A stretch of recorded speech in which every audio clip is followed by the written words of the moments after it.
I feel that Jazz is the strongest Warrior Quest entry into the Robots in Disguise line after Optimus Prime. Despite the fact that he's a straight-up repaint Silver Bolt, I think that he wears mold well on his own right.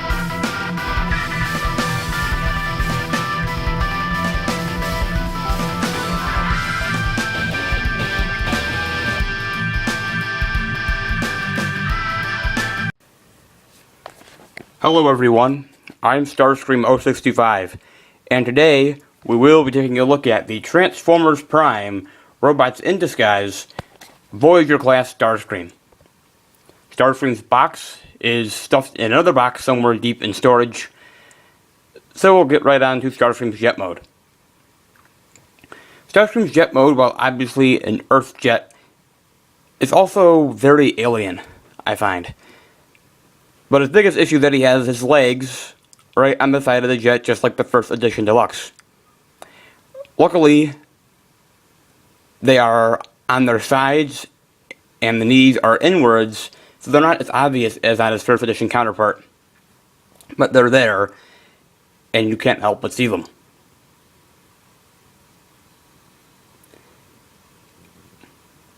Luckily, there is a fin on the legs, but he has his landing gear, one on what will be his crotch piece, does not roll, and landing gear on what will be his feet, which again does not roll. They're just nubs for the jet mode to rest upon. He has a nice blue painted thruster and a single tail fin, which does not like to paint together well.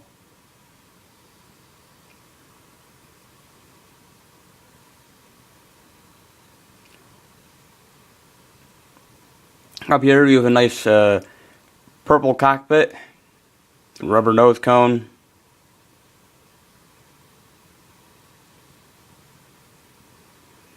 cast in gray plastic. Come down here to the underside, you can see Starscream's head, you can see the entirety of his legs, including his toes, and you can see his biceps and a bit of his purple forearms.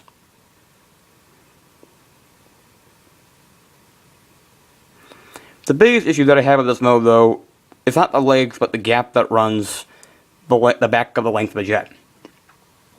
It does not peg together. It only pegs together where his purple forearms peg in, which is beneath this top jet assembly, but his chest doesn't peg together. Those shoulder pads with the red paint do not peg together. Again, they only peg in where the forearms peg together, and the tail fin, which likes to push itself apart, pardon me. So it's not too terribly bad, but it's a bit of an eyesore if you're looking at the figure from the top. And I mean, it's not like they're just floating there. His legs, with the large heel pieces, do peg together to form the thruster. So it does hold that section in place, but there's that gap. For his weapons, he does have two gray missiles, which are show accurate, aside from the fact that they're not painted red. And they peg in again to his wings, cast in gray plastic. I could peg in either side, or if you wanted, you could kind of peg it in up here on his cockpit. Doesn't stay in very well. More on that later. I like the missiles off for now. And then he comes with his Power Riser gimmick weapon thing. It is a missile pod in this mode, and it is cast in gray molded plastic and purple translucent plastic. And it's just big and blocky. You pull the missile complex part back, and it deploys Starscream's null ray. Kind of, sort of. It is, the tip that deploys is kind of, sort of show accurate. Not in color, but just in shape. But it does not peg onto Starscream in any way that vaguely looks show accurate. So that's unfortunate, but that's the nature of these Power Riser weapons. And it does not hold itself in place. You have to hold it by the missile complex in order to deploy it. And it can peg into or it should peg into this top piece here with his cockpit. But if I push it in too far, it's going to bust this piece in the cockpit. But who wants it pegged in anyways, right? It looks awful. There's a peg here that allows you to peg it in underneath his wings, like so, which looks okay for storage if you want everything on him at once, so you don't lose it. But then again, it's completely worth losing. It's a piece of junk.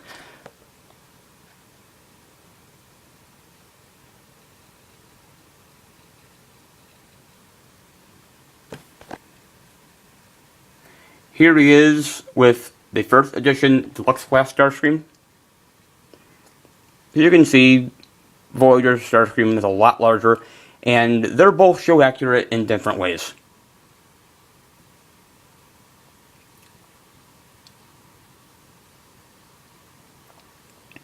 Personally, I feel that Voyager class Starscream is more show accurate in his jet mode.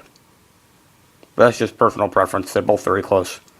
Then here he is next to Dark of the Moon Deluxe Class Starscream. As you can see again, Voyager Starscream is very large.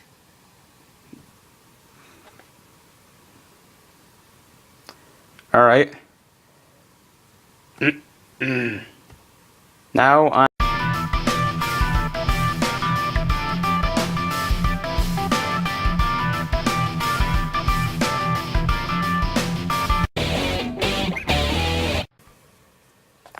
So here we have Starscream in his robot mode, and right off the bat, Starscream is really tall. That's mostly because they were able to use the excess plastic from him being so thin to make him taller. And one of the reasons why he's so tall, I mean, he's tall even without his wings, but his wings on his back are huge, and I think they're actually disproportionately large. And that's a little disappointing. The first edition deluxe does that better. But he also has really tall legs, but we'll get to that later. Here's a look at his head sculpt, which I think is much better than the first edition. You can see Starscream's wrinkles, the scars, and I think there's a lot more detail put into this head sculpt. Whereas the first edition head sculpt had a lot less of the chin, his crest was smaller, and the face was just really smooth and didn't have a lot of expression to it. Or detail, I should say.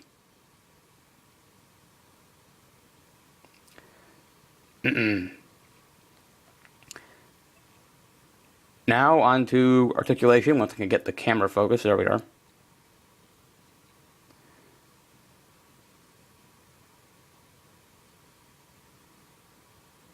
Pardon me, not under articulation. We're going to look at the chest. And Starscream's chest, I believe, is far more accurate than the first editions in that it has Starscream's really shriveled up chest. And there's some translucent purple plastic in the middle, which the Powerizer gimmick is supposed to light up through his purple cockpit on his back. But he also has the blue detailing, which the first edition did not have.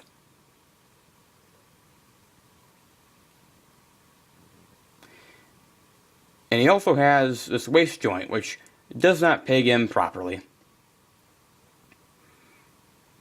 There's a knob there that's supposed to peg in right there, and there's an interior one that does peg in, but the other one just sits there. And it's not that he's floppy there. He stays in place, albeit by friction. But it does give him some options to slouch over, to bow. So that's nice.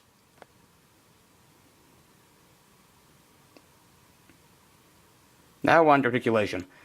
Starscream's head is on a ball joint, and it's also on a swivel joint, so he can look that far, or he can move his head that far down, and he can look that far down. His chin kind of gets in the way. He can do a full 360 degrees of rotation, but his head's kind of at an angle, so when he turns his head, it isn't level. He has ball-jointed shoulders, pardon me, which cannot do a full 360 due to his wings and how massive they are. His shoulder panel can move, however, He does have a swivel at the biceps. It's almost a shoulder swivel though, because it's so high up. He has over 90 degrees of movement at the elbow due to transformation, and his wrists are on a ball joint. And they can wiggle around as such. They cannot do a 460 due to his thumb, pardon me, however. Again, he has the waist joint.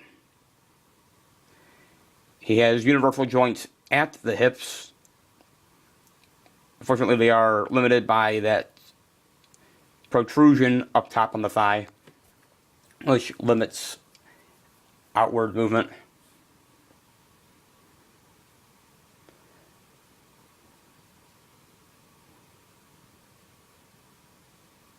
He does have a thigh swivel, as well as 90 degrees of knee bend. A fin stops it from moving any farther, and his knee spikes can move along with the knees. And then, pardon me, his feet can pivot, as well as the heel spur pieces. They're formed by the thruster and the tail fins. That was his jet mode. But his legs from the knee down are pretty much rock solid. There's just a lot of just plastic there. His legs are huge. It takes up a lot of his bodily mass. Which I suppose is how he is in the show. But I think they end up being a little too large.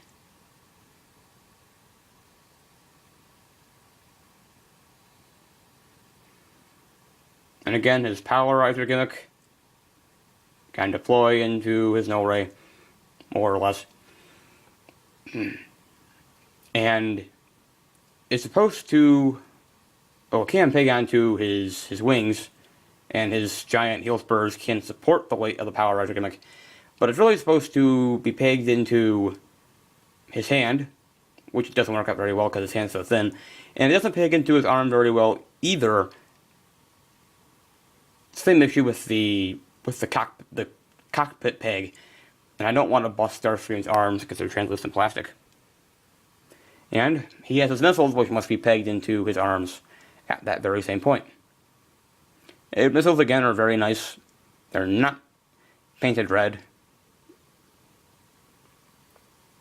and they can peg onto his forearms like so, or onto his wings if you chose to use.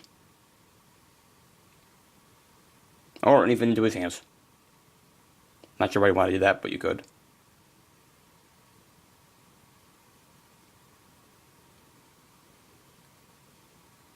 And I forgot to mention that the missile can also peg onto the polarizer gimmick on either of those two sides. I guess you can get both of the missiles onto the polarizer weapon. And here we'll peg the other missile in.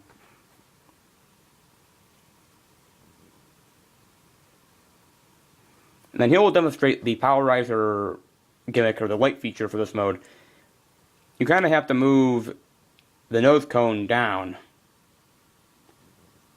in order to really get it to peg in. But again, it doesn't peg in anyways. But you take the LED light, and it shines through the cockpit, and it will illuminate parts of his chest. It will illuminate the space for his Decepticon symbol up in between his chest piece. Granted, there's a Decepticon symbol there, but it's the shape of it. And then he has that translucent purple piece in his chest that is supposed to mimic where his cockpit is in the show. So that's neat, I suppose. And it also could light up his forearms, but again, very, very poor execution on that gimmick.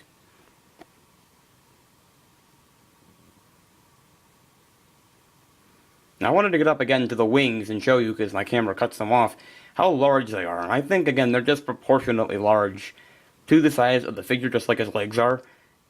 But they have to be that large to support the size of the jet mode, so I understand.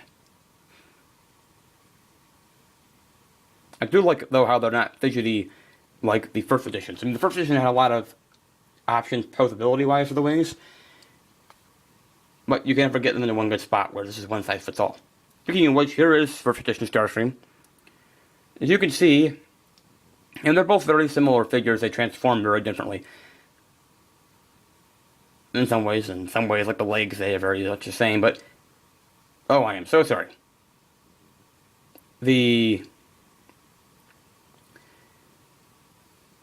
Both figures are very show accurate in their own right. I think First Edition Starscream does the chest better, but Voyager Starscream does the head better. I think First Edition Deluxe Starscream is better proportioned in both the legs and the wings. But I think he's also too much based off the early concept art that you would see if you were to go to the TF Wiki, the very top of the screen for Prime Starscream. Whereas I think the Voyager Starscream takes more cues from the show model in some ways.